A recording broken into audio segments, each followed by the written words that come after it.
तो ये देखो कि मेक निगेटिव यानी नकारात्मक बनाना। अब कैसे बनाएंगे, इसके लिए सबसे पहले हम नियम देखते हैं। नियम नंबर कितना हो गया हमारा 1।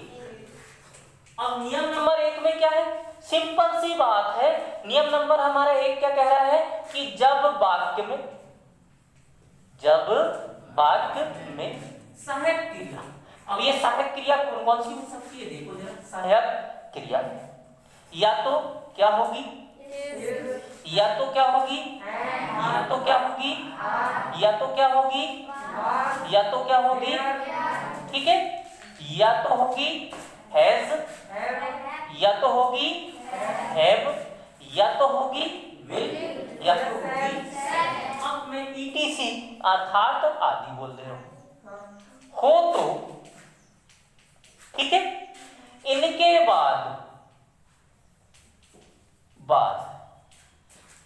क्या लगा दिया जाता है, बोलो, इनके बाद नॉट लगा दिया जाता है।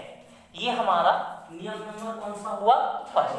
अब यहां देख लो जरा, हम यहां से एग्जाम्पल के माध्यम से समझते हैं ये एग्जाम्पल हमारा क्या कह रहा है, ठीक है।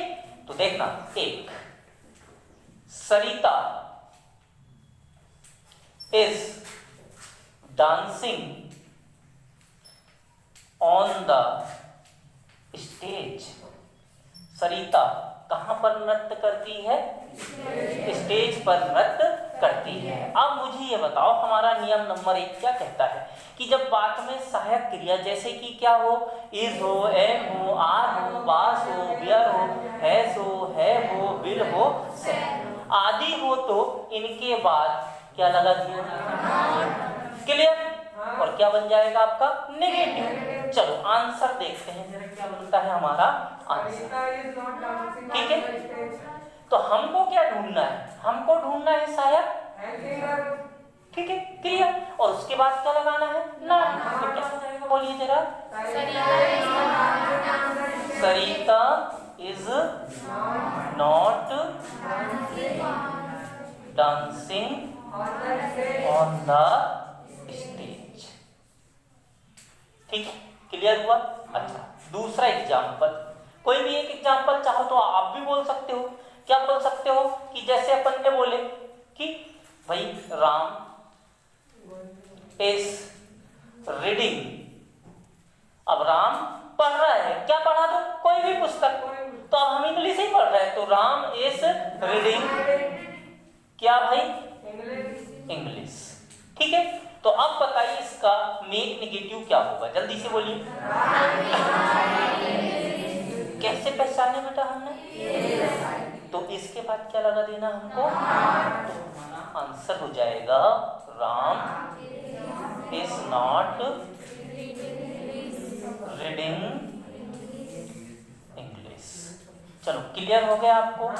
अच्छा, और एग्जांपल देख लीजिए, जैसे मैंने बोला कि मेरे पास, तो आई है, ठीक है, मनी यानी मेरे पास क्या है, पैसा है, इन यानी मैं, और अकाउंट यानी खाते में, तो मेरे पास खाते में पैसे हैं। अब इसका देखो जरा, अब हमको ये बताओ कि इसमें सहायक क्रिया क्या है, हैव है ना, तो हैव है, तो हैव के बाद हम क्या लगा देंगे, नॉट लगा देंगे, तो हमारा आंसर क्या हो जाएगा, आई हैव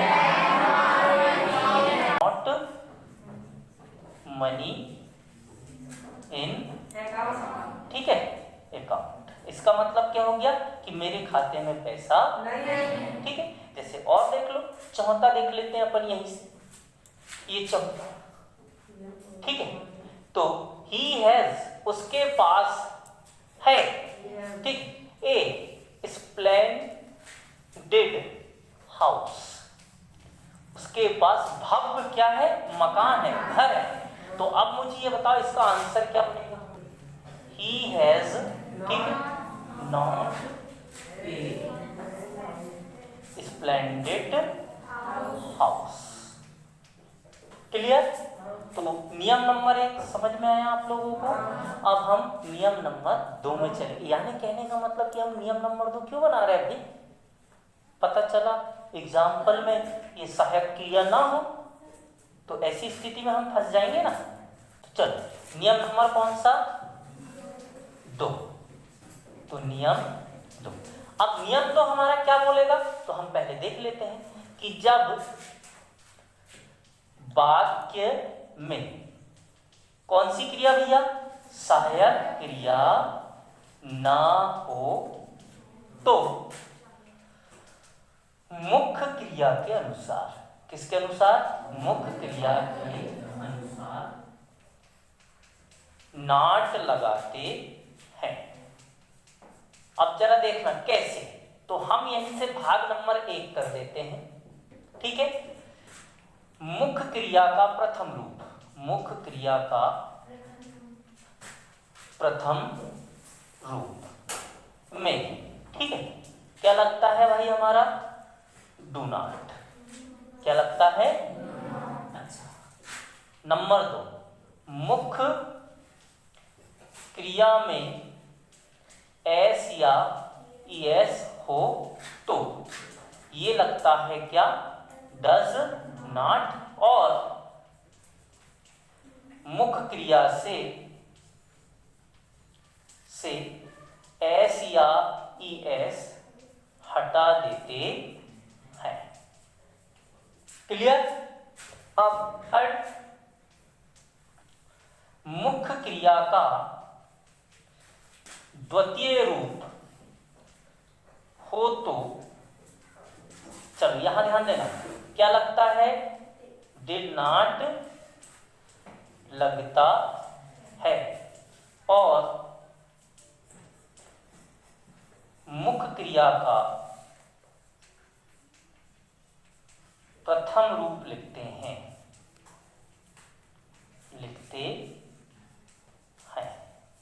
अब कैसे पहचानोगे भाई कोई द्वितीय रूप है? तो द्वितीय रूप की पहचान कभी भी क्या याद रहेगा इसमें? या तो ईडी लगा रहेगा, या तो टी लगा रहेगा, या तो एन लगा रहेगा, है ना। ये कुछ शब्द होते हैं, जैसे आपने प्ले पढ़ा तो प्ले का सेकंड फॉर्म क्या हो जाएगा? प्ले।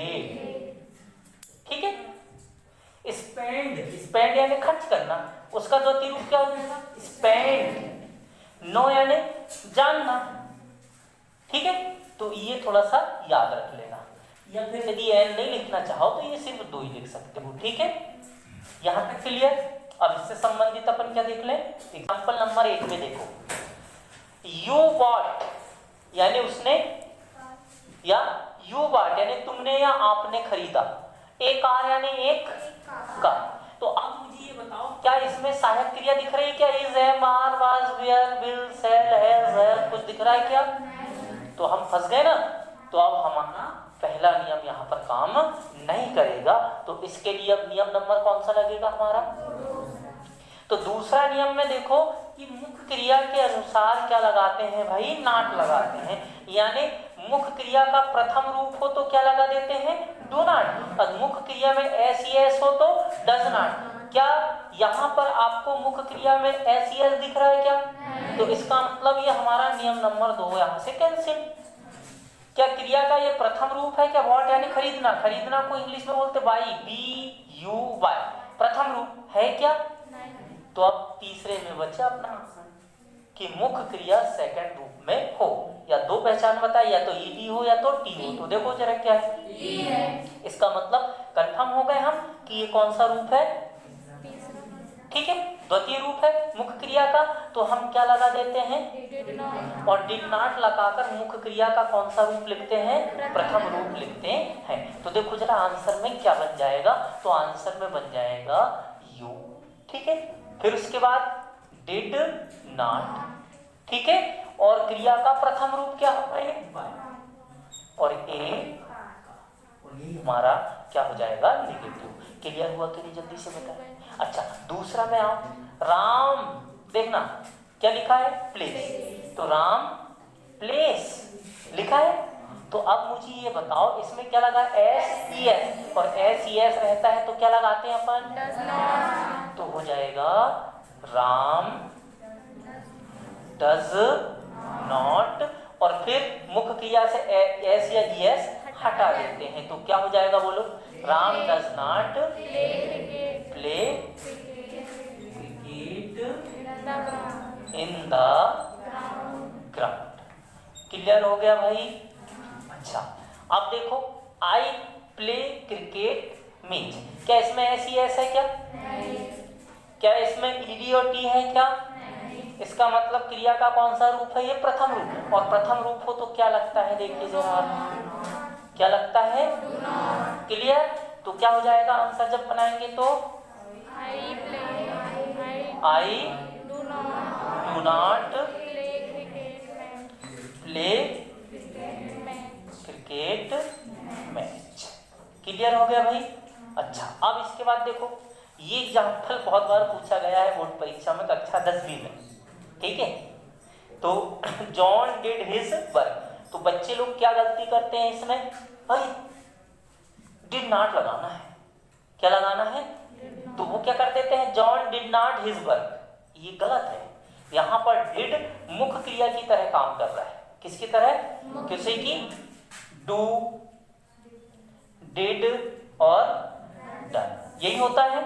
अब बताओ ये कौन सा रूप है आपका? द्वितीय, और द्वितीय रूप तो हम क्या लगाते हैं? Did not. और द्वितीय रूप को हम कौन से रूप में लिख देंगे फिर? प्रथम।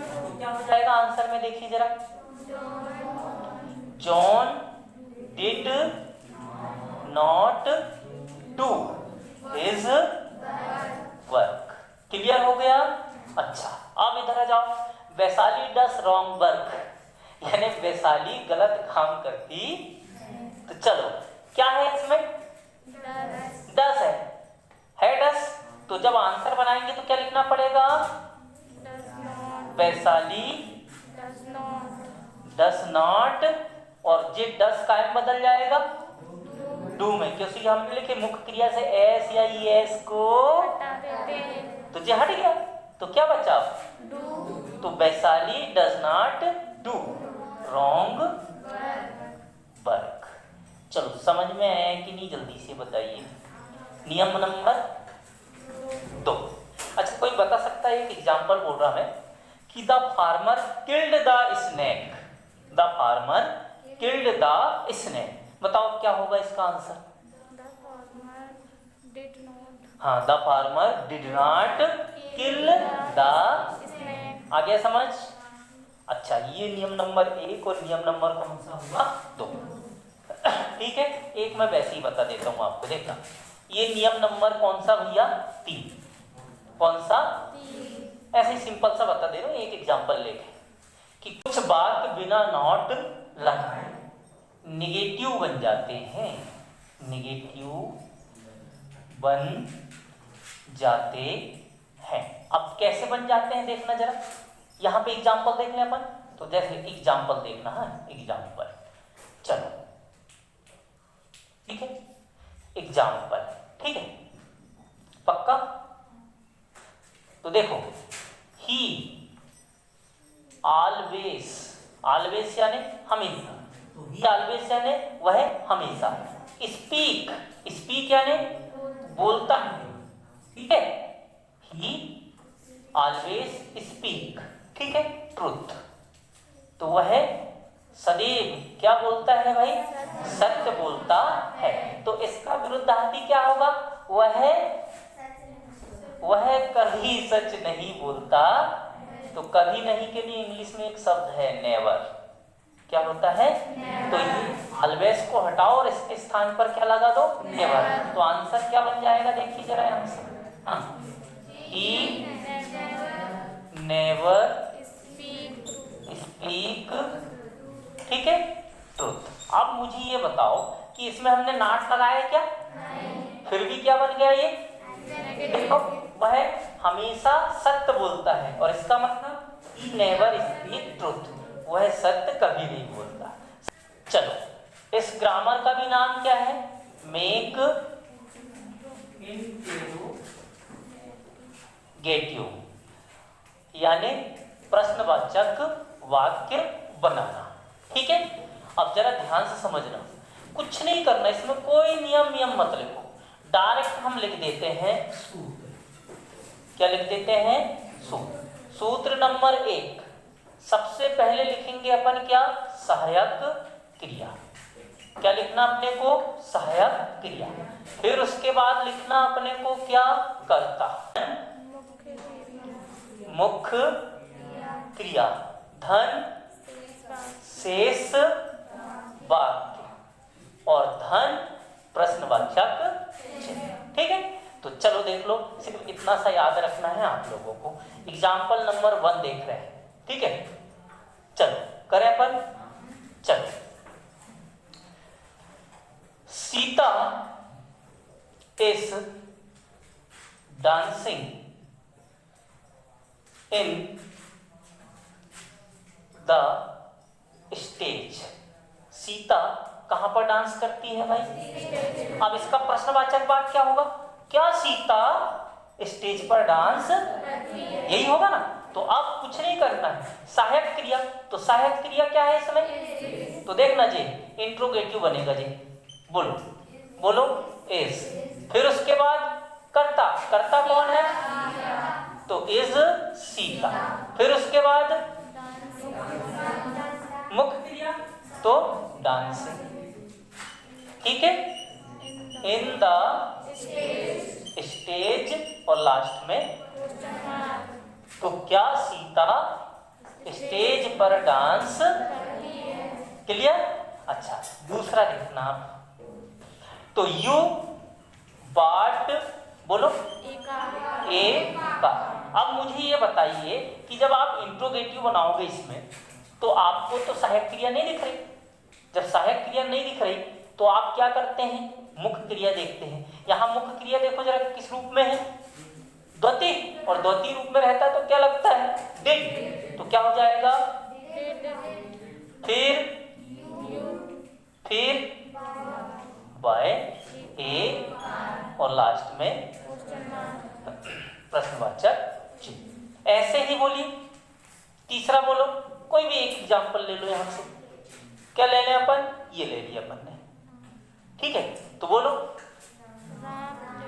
राम प्लेस, ठीक है, राम प्लेस क्रिकेट।